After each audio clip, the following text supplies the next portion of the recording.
जब मनुष्य को जीवन में असफलता का सामना करना पड़ता है, तब उसे प्रेरणा की सबसे ज्यादा जरूरत होती है। सफलता पाने के लिए तथा जीवन में कुछ कर दिखाने के लिए हमें कई बार प्रेरणादायक शब्दों तथा कहानियों की जरूरत पड़ती है। कई बार यह काम माता पिता, भाई बहन अथवा समाज के लोग करते हैं।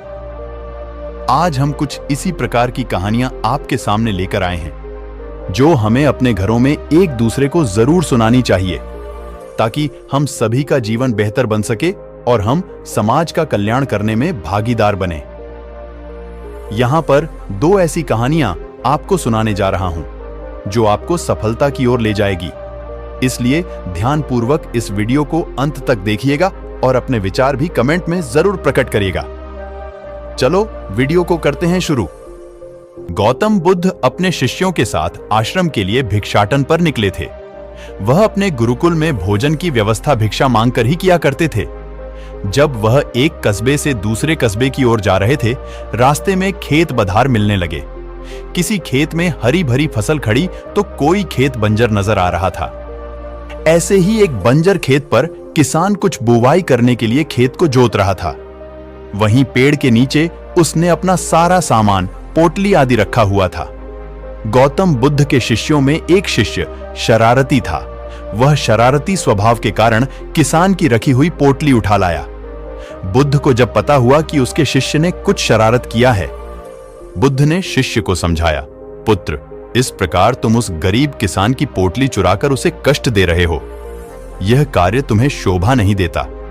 तुम उस किसान को दुखी करके अपने ईश्वर को दुखी करोगे। तुम्हें जो पैसे भिक्षा में मिले हैं, उसे ले जाकर उसी स्थान पर पोटली सहित रख दो और फिर किसान का भाव देखो। शिष्य ने ऐसा ही किया। वह पोटली और पोटली के नीचे भिक्षा में मिले हुए पैसे रख आता है। गरीब किसान काफी दिनों से परेशान था। उसके घर में उसकी माता की तबीयत खराब थी। दवाई के लिए कुछ प्रबंध नहीं हो पा रहा था। जब किसान खेत का काम निपटाकर बैठा और उसने अपनी पोटली उठाकर देखी, तो उसके नीचे कुछ पैसे थे। उसने इधर उधर देखा, किंतु कोई नजर नहीं आया। किसान पैसे लेकर बहुत खुश हुआ और ऊपर दोनों हाथ करते हुए ईश्वर को धन्यवाद करता रहा। और उसके माता के लिए दवाई का प्रबंध हो गया था। वह खुशी से आंसू बहाता और दोनों हाथ से पहुंचता जाता। यह सभी दृश्य बुद्ध और उनके शिष्य छुपकर देख रहे थे। इस कहानी से हमें यह सीख मिलती है कि किसी भी व्यक्ति को दुखी करने के बजाय अगर खुश करने की कोशिश की जाए तो यह खुशियां दुगनी हो जाती हैं। एक समय की बात है। पुष्पेंद्र एक सभा को संबोधित कर रहे थे। सभा में जनसैलाब उमड़ा था। लोग उन्हें सुनने के लिए दूर दूर से आए हुए थे।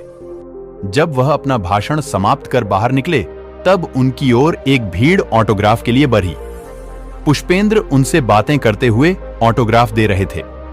तभी एक नौजवान उस भीड़ से पुष्पेंद्र के सामने आया। उस नौजवान ने उनसे कहा, मैं आपका बहुत बड़ा श्रोता और प्रशंसक हूं। मैं साहित्य प्रेमी हूं, जिसके कारण मुझे आपकी लेखनी बेहद रुचिकर लगती है। इस कारण आप मेरे सबसे प्रिय लेखक भी हैं। मैंने आपकी सभी पुस्तकें पढ़ी है और आपके व्यक्तित्व को अपने जीवन में उतारना चाहता हूं।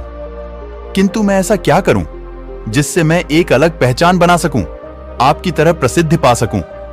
ऐसा कहते हुए उस नौजवान ने अपनी पुस्तिका ऑटोग्राफ के लिए पुष्पेंद्र की ओर बढ़ाई।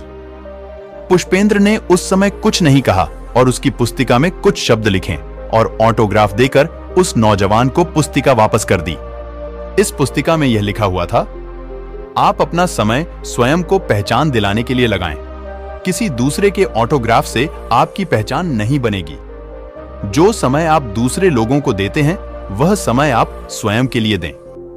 नौजवान इस जवाब को पढ़कर बेहद प्रसन्न हुआ और उसने पुष्पेंद्र को धन्यवाद कहा कि मैं आपका यह वचन जीवन भर याद रखूंगा और अपनी एक अलग पहचान बनाकर दिखाऊंगा। पुष्पेंद्र ने उस नौजवान को धन्यवाद दिया और सफलता के लिए ढेर सारी शुभकामनाएं भी दी।